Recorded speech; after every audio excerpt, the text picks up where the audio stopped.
सत्य कथा, पुरुषार्थ कथा, सुनो सुनो सिद्धार्थ कथा।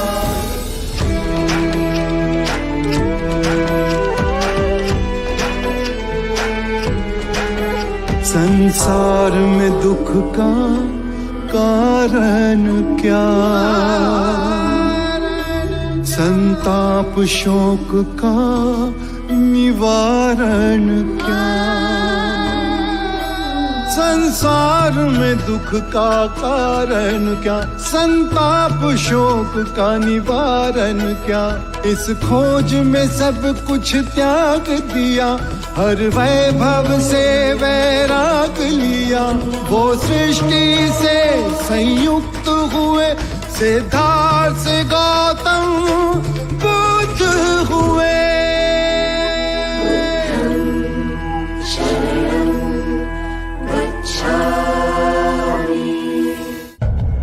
जैसे कि आप सबको ज्ञात है, सिद्धार्थ गौतम बुद्ध कपिलवस्तु से प्रस्थान से पहले महाराज शुद्धोदन के आग्रह से हमारी जिज्ञासाओं का समाधान करेंगे। शाक्य नरेश महाराज शुद्धोदन एवं शाक्य मुनि बुद्ध पधार रहे हैं। शाक्य मुनि बुद्ध की, शाक्य मुनि बुद्ध की, शाक्य मुनि बुद्ध की, शाक्य मुनि बुद्ध की, शाक्य मुनि बुद्ध की, शाक्य मुनि बुद्ध की, शाक्य मुनि बुद्ध की, शाक्य मुनि बुद्ध की, शाक्य मुनि बुद्ध की, शाक्य मुनि बुद्ध की। बुद्ध, सभी शाक्य राजा आपका स्वागत करते हैं।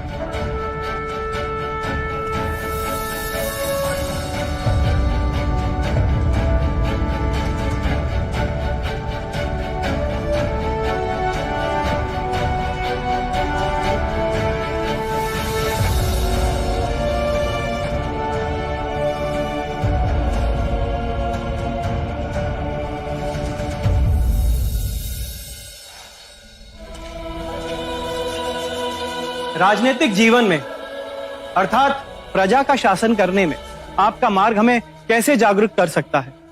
शासन ना करके। कृपया विस्तार से समझाएं।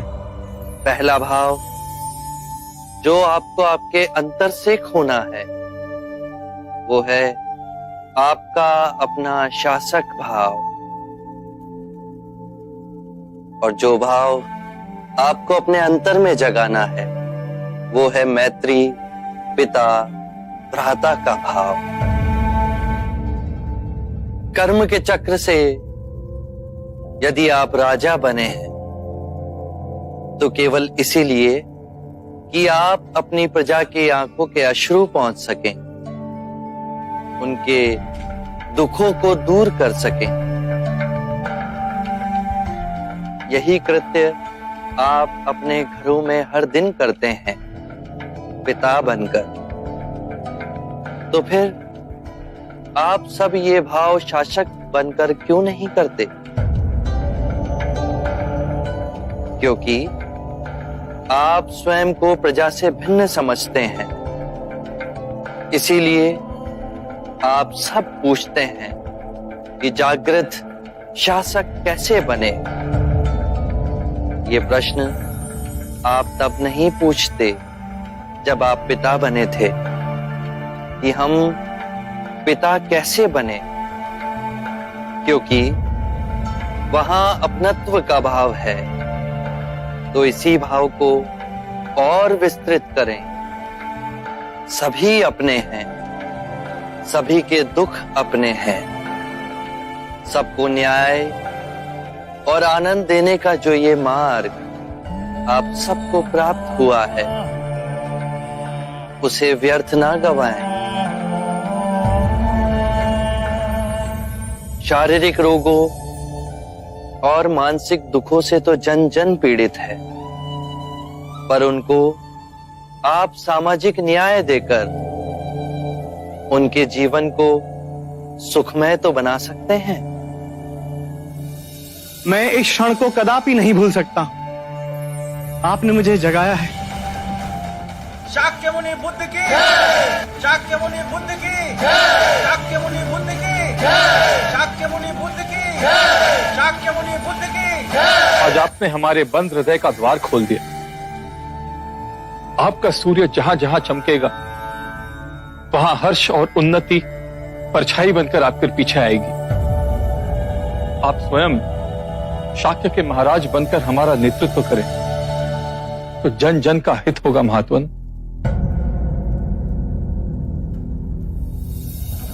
आप हमें धन्य करें शाक्य मुनि बुद्ध। आप महाराज बने तो शाक्यगण की वृद्धि हो।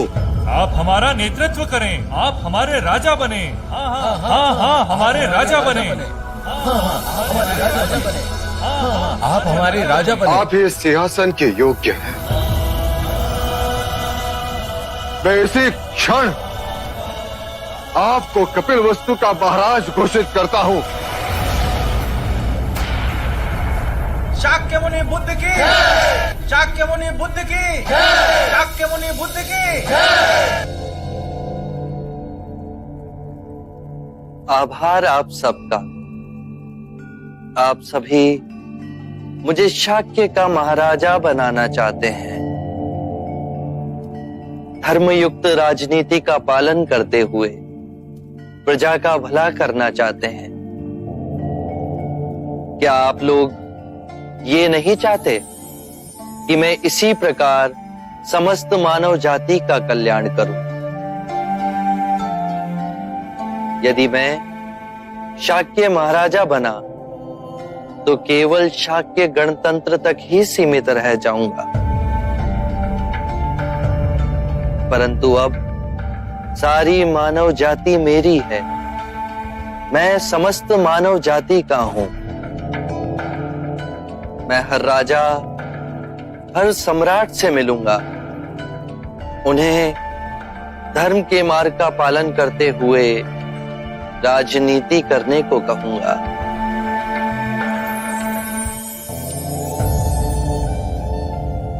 अब मुझे आज्ञा दें पिताश्री।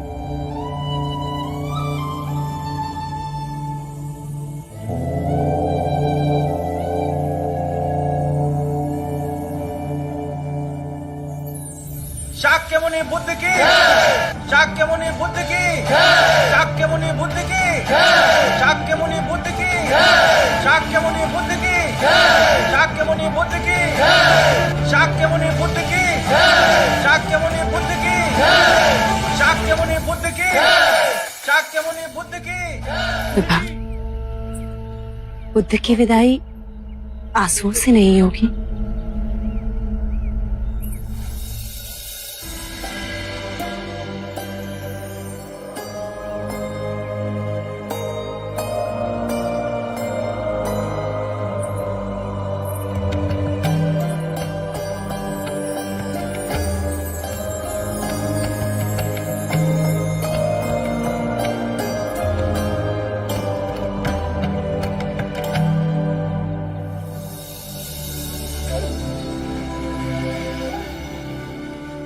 मैं भले ही आपके साथ ना हूं, पर मेरा हृदय सदैव आपके साथ रहेगा।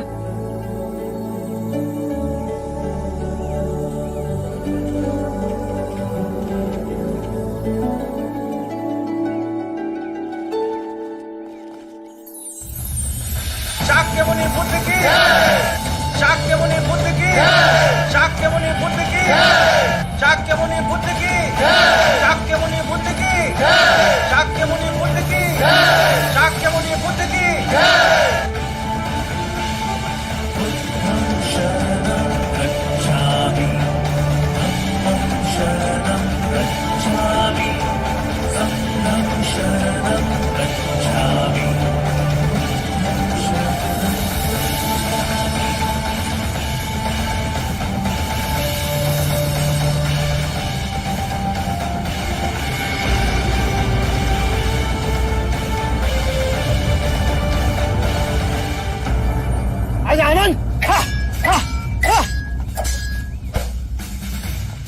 शाबाश, उत्तम।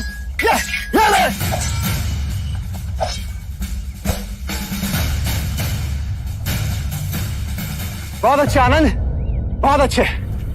तू है मेरा शिष्य बनने योग्य। मैं तुझे तलवारबाजी का श्रेष्ठ योद्धा बनाऊंगा। ये लो, मेरी ये तलवार आज से तुम्हारी हुई।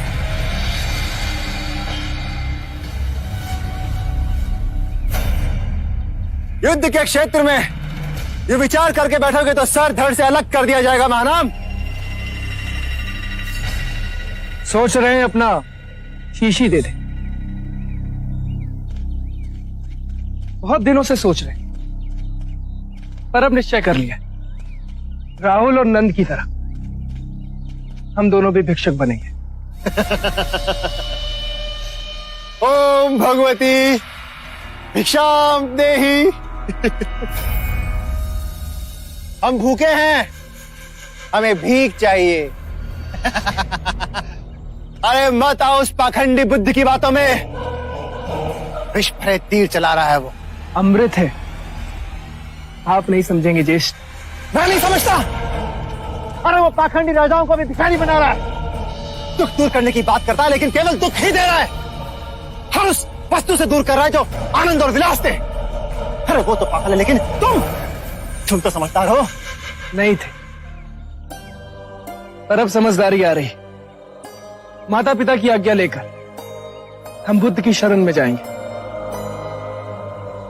आनंद, तुम चलोगे हमारे साथ? नहीं, आनंद कहीं नहीं जाएगा। वो मेरे साथ राजगृह जाएगा, वहां गणिकाओं से मिलेगा, भोग और विलास का आनंद भोगेगा।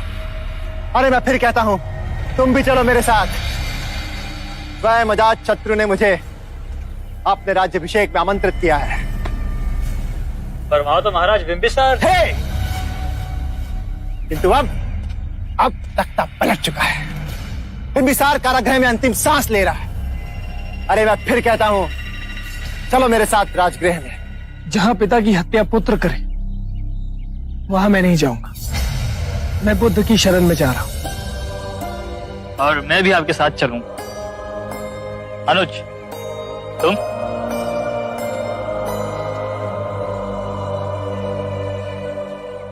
मैं भी आपके साथ जाऊंगा। अरे समझने की कोशिश करो। ये यदि कुएं में गिरते तो नहीं गिरने दो, लेकिन तुम मेरे साथ राजगृह चलो। ज्येष्ठ, आप नहीं समझ रहे, पर जिस दिन से बुद्ध के चरण कपिल वस्तु में पड़े हैं, मेरा रोम रोम उनकी ओर बह रहा है। मैं तो नंद के साथ उसी क्षण संग में जाना चाह रहा था, पर संकोच में माता पिता से कह ना सका। पर अब मैं अपने मन में सब कुछ स्पष्ट कर चुका हूं। मैं बुद्ध की शरण में ही जाऊंगा।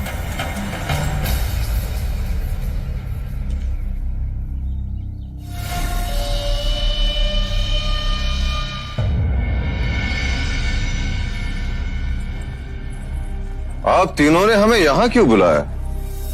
महाराज, हम तीनों ने मिलकर कुछ बनाया है जो हम आपको भेंट करना चाहते हैं। आप लोगों ने ये प्रतिमा बनाई है? जी, और हम चाहते हैं कि हमारे इस प्रयास का उद्घाटन महाराज आप करें। अवश्य।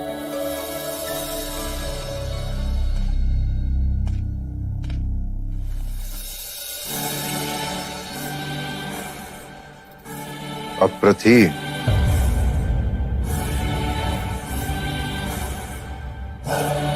अप्रतिम भेंट है आपकी। बोलो, इसके प्रतिफल में आप हमसे क्या भेंट चाहते हैं? हमें आज्ञा दीजिए। आज्ञा? कैसी आज्ञा? हम तीनों ने अपना मार्ग चुन लिया है। हम बुद्ध की शरण में जा रहे हैं, भिक्षुक बनने।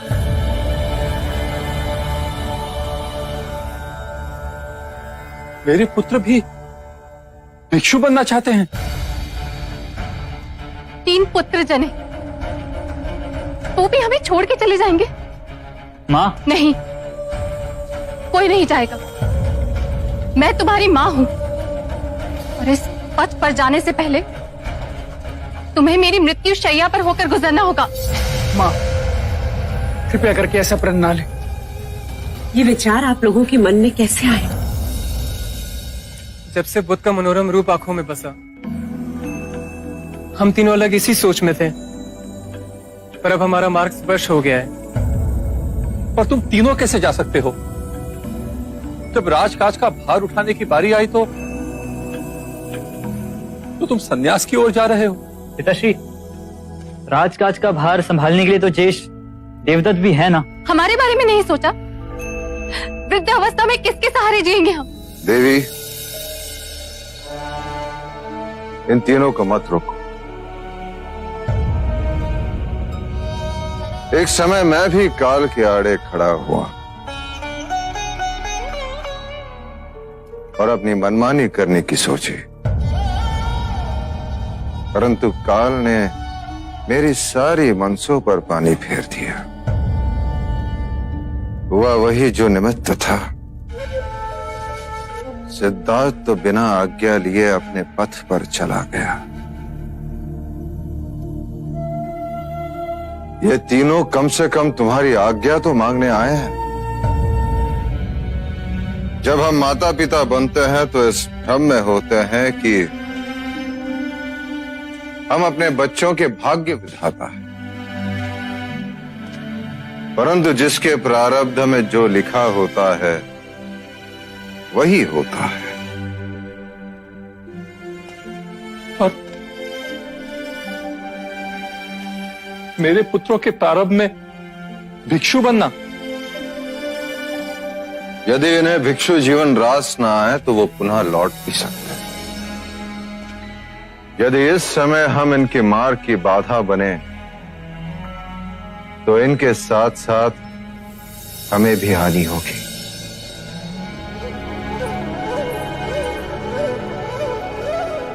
माँ, माता प्रजापति ने जिस धैर्य से बुद्ध को विदा किया था, उसी भावना से हमें मुक्त कीजिए। अगर हमें इस जन्म में मुक्ति नहीं मिली तो हमारा ये जीवन व्यर्थ जाएगा। माँ, आपकी आंचल की छाया छोड़ हम ऐसे वट वृक्ष की छाया में जा रहे हैं जो युगों युगों तक भूले भटके और प्यासे लोगों को विश्राम और शांति देगा। अब बुद्ध के चरणों में ही हमारा निर्वाण है।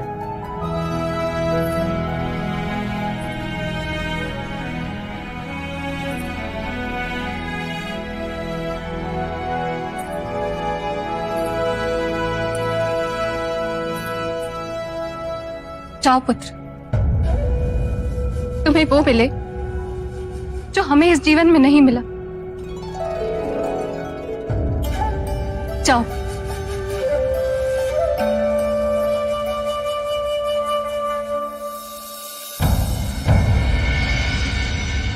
हरि ओम अग्निन्द्रोदं पुरोदधे अव्यवाहमुपब्रवे देवा आसादयादिया ॐ चत्वारि सिंहत्रयो अस्य पाद ऋषिरे सप्तहस्तासो अस्य लीलाबद्धो वृषभो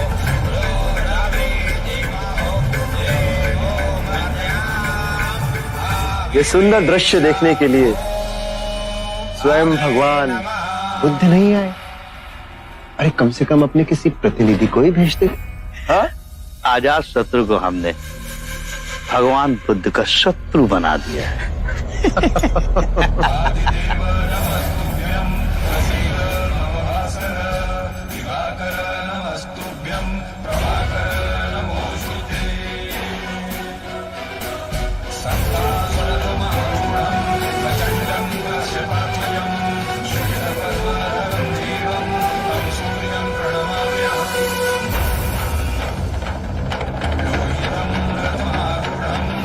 महाराज अजात शत्रु की, महाराज अजात शत्रु की,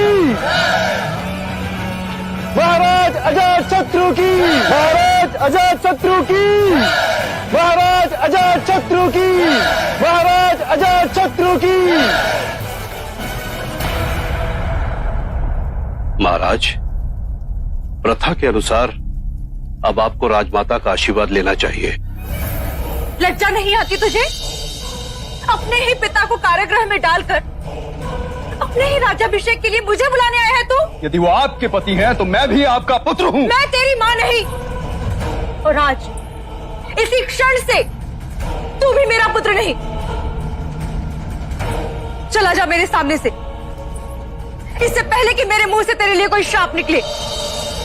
महाराज, राजमाता के पास चले? नहीं, मुझे किसी के भी आशीर्वाद की कोई आवश्यकता नहीं, राजमाता की भी नहीं।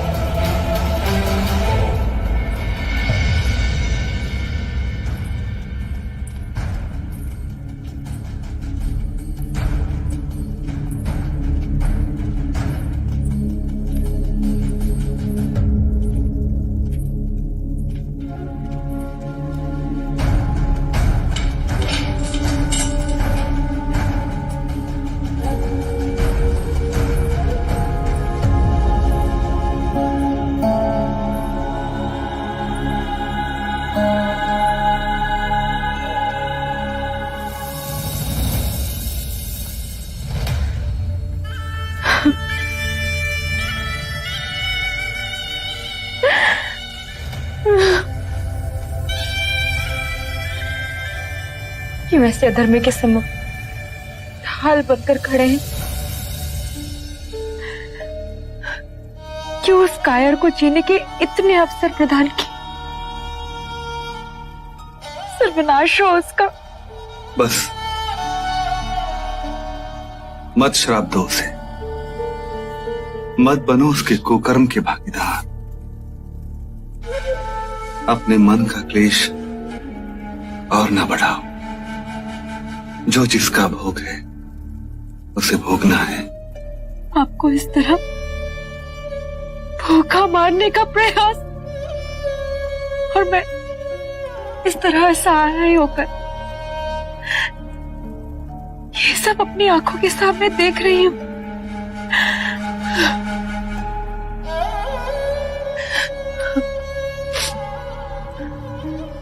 इसमें कुछ खाने के लिए, इससे पहले कि कोई देख ले आप इसे ग्रहण कर लीजिए। रहने दो, जब प्राण जाने ही। आपको मेरी सौगंध, जब तक मैं जीवित हूं मैं आपको इस तरह भूखा मरने नहीं दे सकती। अगर आपने ये भोजन ग्रहण नहीं किया ना, तो मैं भी यहीं अपने प्राण त्याग दूंगी। वैदेही, तुम जानती हो, यदि अजात शत्रु को पता चला कि तुम छुपकर मुझे भोजन देने आई हो तो वो क्या करेगा?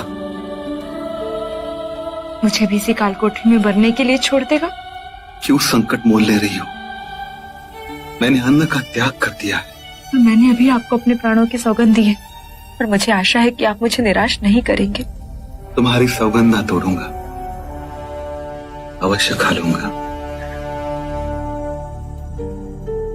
ऐसे क्या देख रहे हैं? वैदेही, मैंने तुम्हारे प्रति पति का धर्म नहीं निभाया, दूसरे स्त्रियों के साथ नाता जोड़ा रखा, और तुम अपनी जान पर। क्योंकि मैं आपकी पत्नी हूं। वो सब न थी। दुख तो इस बात का है कि मैंने ऐसी कपूत को जन्म दिया। मैं ही क्यों नहीं मर गया वो? मत कोसो अपने भाग्य को, स्थिर रहो। सुख आए कि दुख आए, दोनों को साम्यक दृष्टि से देखो। दुख की अनुभूति नहीं होगी। बुद्ध के बताए मार्ग के कारण मैं इस कारागृह में भी सुखी हूं। कितनी शांति है यहां ध्यान सहज लग जाता है। यह अवसर जीवन के अंतिम चरण में मिला। अरे इतने हट्टे कट्टे हो, एक बैलगाड़ी को भरने में इतना समय व्यय कर रहे हो, जल्दी करो। भिक्षाम देहि। भिक्षा? भाई आप ये भिक्षा क्यों मांगते हैं? स्वस्थ हो, तंदुरुस्त हो, खुद खेत जोत के अपने लिए अनाज क्यों नहीं पैदा करते? मैं भी तुम्हारी तरह किसान ही तो हूँ। मैं भी खेत जोतता हूँ और उसी की उपज को ग्रहण करता हूँ। अच्छा हमें समझाइए कैसे? मेरा अपना जीवन मेरा खेत है। उसे मैंने अपनी साधना और एकाग्रता से सींचा है और परम ज्ञान प्राप्त किया है। यही मेरी खेती की उपज है और मेरा धान्य रूपी फल मैं जन जन में बांट रहा हूं। इस फल को खाने से क्या प्राप्त होता है महात्मा? उसे खाने से मनुष्य अपने दुखों से मुक्त होगा, परम ज्ञान को प्राप्त होगा, निर्वाण को प्राप्त होगा। आपका नाम? साक्य मुनि बुद्ध। आप वही संबोधि प्राप्त महात्मा तो नहीं? आग लगी! अरे घर में आग लग गई! बच्चा घर में अकेला है! हमारा पुत्र गोपाल! गोपाल! गोपाल! गोपाल! गोपाल! मेरे बच्चे को बचाओ! गोपाल! मेरे बच्चे! इस द्वार के अतिरिक्त और कोई मार्ग है? उधर कोने में एक खिड़की है। ये खिड़की, लेकिन इस खिड़की में से कोई बड़ा आदमी अंदर नहीं जा सकता। पर बालक तो यहाँ से बाहर आ सकता है। जाओ! जल्दी! जल्दी बचाओ मेरे बच्चे को! जल्दी! गोपाल! गोपाल! बाहर आजा बेटा! आजा बेटा, आजा! आग लगी है। गोपाल, गोपाल, देखो तुम्हारे पिता मेले से कितने सारे खिलौने लाए और ये मिट्टी की बैलगाड़ी तो बहुत सुंदर है। मैं तुम्हें मिट्टी की बैलगाड़ी दूंगा। आओ। हाँ, आजा।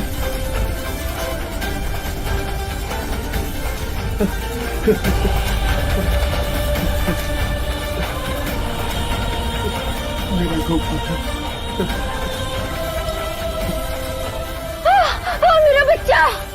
मेरा बच्चा!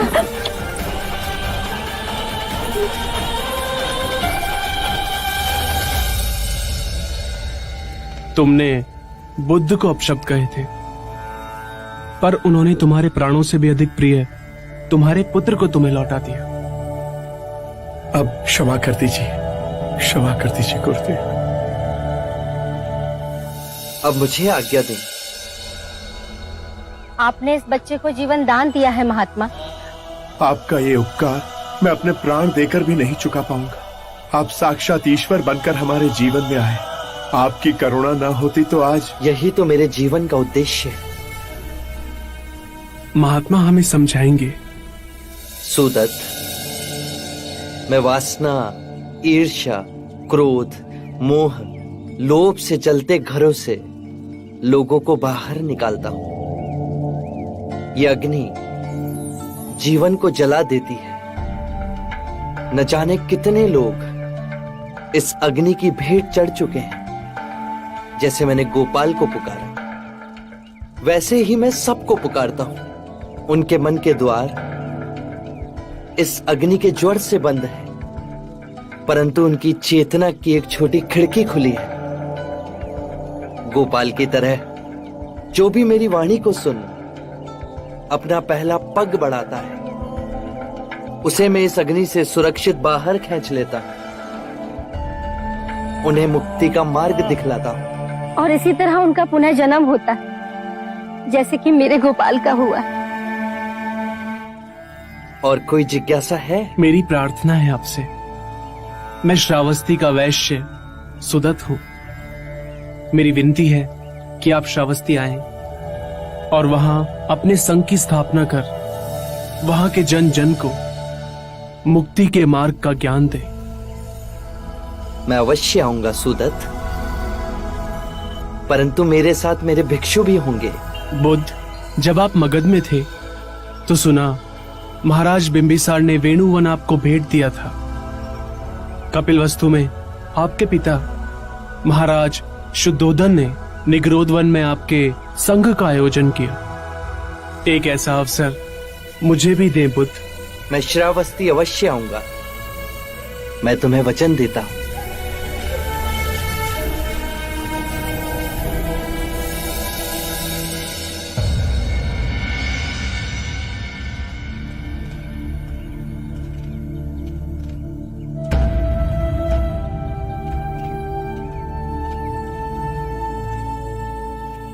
शुभ आत्माएं उजाले की ओर बढ़ रही हैं। हाँ गुरुदेव, हम अपने प्रिय बुद्ध के चरणों में अपने जीवन को समर्पित करने आए।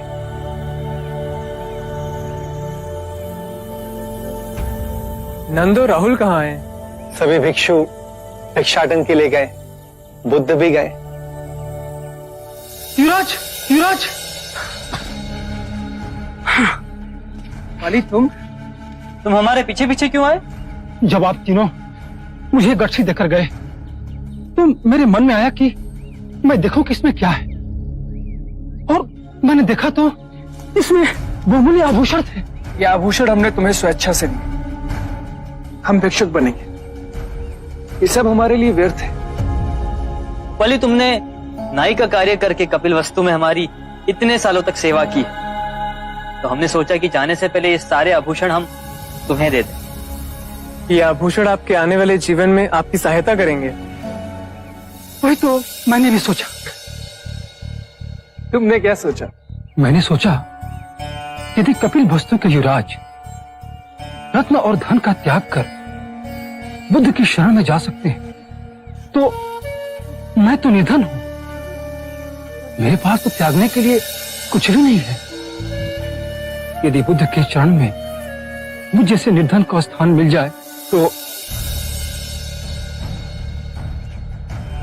उपाली, तुम भिक्षु कैसे बनोगे? तुम तो जाति से शूद्र हो। मेरे संग में ना जाति भेद है, ना ही वर्ण भेद।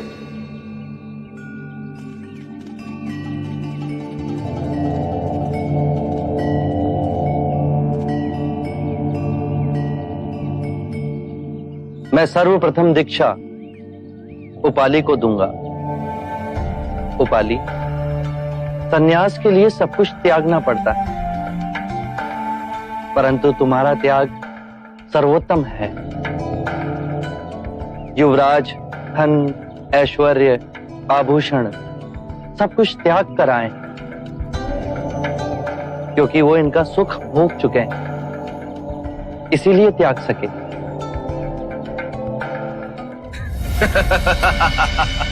मित्र, आज बड़ा ही आनंद आया, किंतु एक बात है जो बार बार खटक रही है। कौन सी बात? जिसके कारण ये सारा उपद्रव हुआ, वो तो साफ बच गया। मेरे विचार से सबसे पहले उसे मार देना चाहिए। किसकी बात कर रहे हो तुम? सिद्धार्थ की। मित्र, तुम्हें यह कष्ट कभी ना देता, किंतु जब जब मैंने उसे मारना चाहा, तब हर बार उसके भाग्य ने उसे मुझसे बचा लिया। वो मेरे ही कारण तो संन्यास की राह पे चल पड़ा है।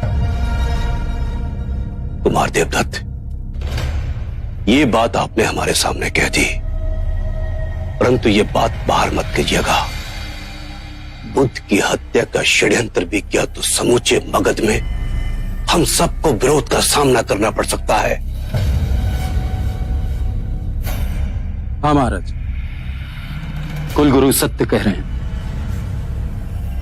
आपने महाराज बिंबिसार को कारागृह में डाल दिया, प्रजा फिर भी शांत है, परंतु कब तक? हमें यह नहीं भूलना चाहिए, महाराज बिंबिसार के विश्वसनीय अब भी हमारे चारों ओर। आपके अभिषेक के विरुद्ध जितनों ने खुलकर विरोध किया, उन्हें तो हमने कालकोठरी में डाल दिया। और जो बच गए वो केवल एक अवसर की ताक में होंगे, और यदि वो किसी समय संगठित हो गए तो ढूंढ ढूंढ के मारिए उन्हें महाराज, ढूंढ ढूंढ के। क्योंकि यदि कल आप युद्ध पे गए और वापस लौटने पर मगध के किले के द्वार आपके लिए ही बंद कर दिए गए और महाराज बिंबिसार स्वयं मगध के सिंहासन पर विराजमान हो गए,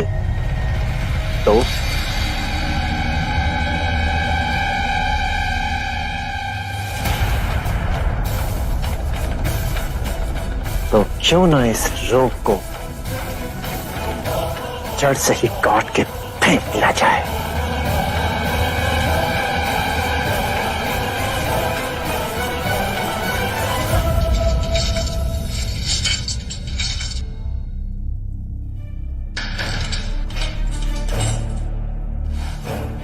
महाराज, महाराज, खुद तुम? महाराज, हमें आपकी आज्ञा चाहिए। आज रात्रि को आपके विश्वसनीय सैनिक कारागृह पर आक्रमण करके आपको छुड़ा लेंगे। बस हमें आपके संकेत की प्रतीक्षा है महाराज। कितने सैनिक हो तुम? 150 या 200 के लगभग महाराज। मैं तुम्हारा शासक ही नहीं, पिता भी हूं। मैं इतने सारे जीवन को व्यर्थ बलिदान नहीं दे सकता। 200 सैनिक अजात शत्रु की सेना से टक्कर नहीं ले सकेंगे। वो मेरी हत्या तो करेगा ही, किंतु वो तुम्हें भी चुन चुन के मारेगा। अजात शत्रु रक्त का अत्यधिक प्यासा है। वो तुम्हारे परिवार वालों को भी नहीं छोड़ेगा। परंतु युवराज अजातशत्रु आपका वध करना चाहते हैं महाराज। अपने महाराज की आज्ञा का पालन करोगे? जी महाराज। अपने जीवन को यूं व्यर्थ बलिदान ना करो। मेरी आत्मा को अत्यंत शांति प्राप्त होगी यदि तुम मेरे प्यारे मगध की सेवा करोगे तो। अजात शत्रु सत्ता का लोभी अवश्य है, पर मगध की प्रजा की देखभाल करेगा। अब तुम अपने प्राण अधिक संकट में न डालो। जाओ यहां से। मैं आपको अकेला छोड़ के नहीं जा सकता। ये तुम्हारे महाराज बिंबिसार का आदेश है।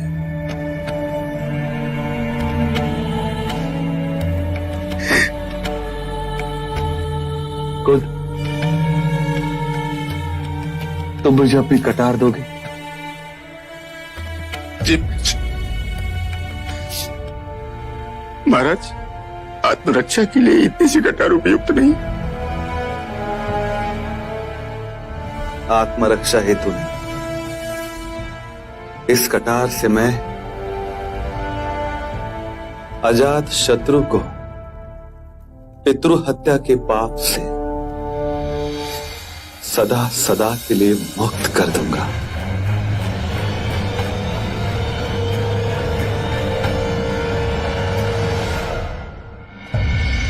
मां,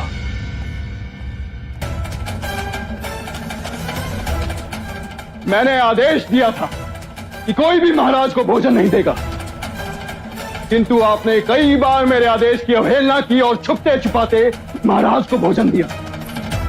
दूंगी, हर बार भोजन दूंगी उन्हें और हर बार अवहेलना करूंगी। क्या करोगे? हत्या करोगे तो कर दो। देखो मेरी आंखों में, तुम जब मेरी कोख में थे ना, मुझे तुम्हारे पिता का रक्त पीने की इच्छा हुई। उन्होंने एक क्षण के लिए भी नहीं सोचा, तुरंत अपनी हथेली काट दी और मेरे रक्त पीने की इच्छा को पूरा किया। उसी पल हमारे ज्योतिषी ने भविष्यवाणी की कि होने वाला शिशु अपने ही पिता का वध कर देगा। मुझे ये बात पता चली, मैंने तुम्हें गिराने की बहुत कोशिश की, लेकिन वो तुम्हारे पिता ही थे जिन्होंने मुझे रोक दिया। जब तुम्हारा जन्म हुआ ना, मैंने तुम्हें मारने की बहुत कोशिशें की, लेकिन ये जानते हुए कि तुम ही उनका वध करने वाले हो, उन्होंने तुम्हें बचा लिया, तुम्हें पाला, तुम्हें पोसा, इतना बड़ा किया, और तुमने सिंहासन की वासना के लिए उन्हें अपने राज्य में ही बंदी बना लिया। निर्मम अत्याचार कर रहे हो उन पर। लोग तो अपने मृत्यु प्राप्त पिता को पितृ तर्पण करते हैं, लेकिन एक मेरी निर्लज संतान जिसने अपने ही पिता को जीते जी मार दिया। दूंगी, हर दिन उन्हें भोजन अवश्य दूंगी, जाओ। माँ, कदाचित तुम्हारे भाग्य में भी और जीना लिखा है, या फिर मेरा भाग्य अधिक बलशाली है कि उसमें तुम्हारी हत्या नहीं लिखी। कल रात्रि महाराज ने स्वयं को कटार मार आत्महत्या कर ली।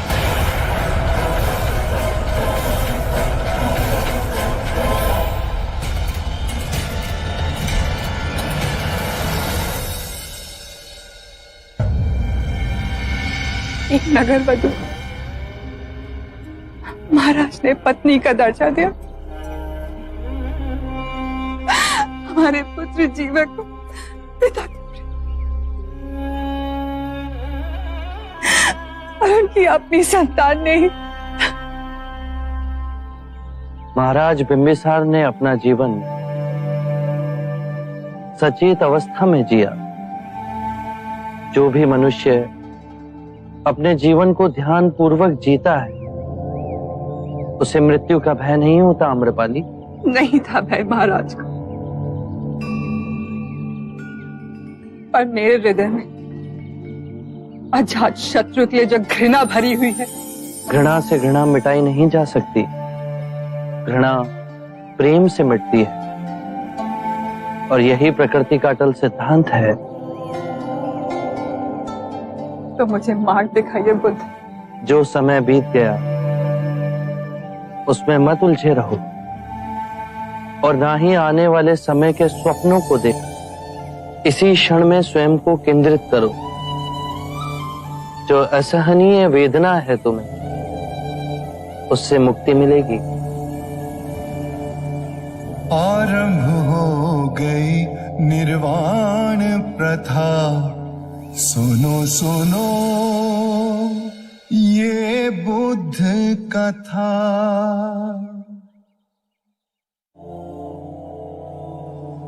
घृणा से घृणा नहीं मिटाई जा सकती, घृणा मिटती है केवल प्रेम से और ये प्रकृति का अटल सिद्धांत है।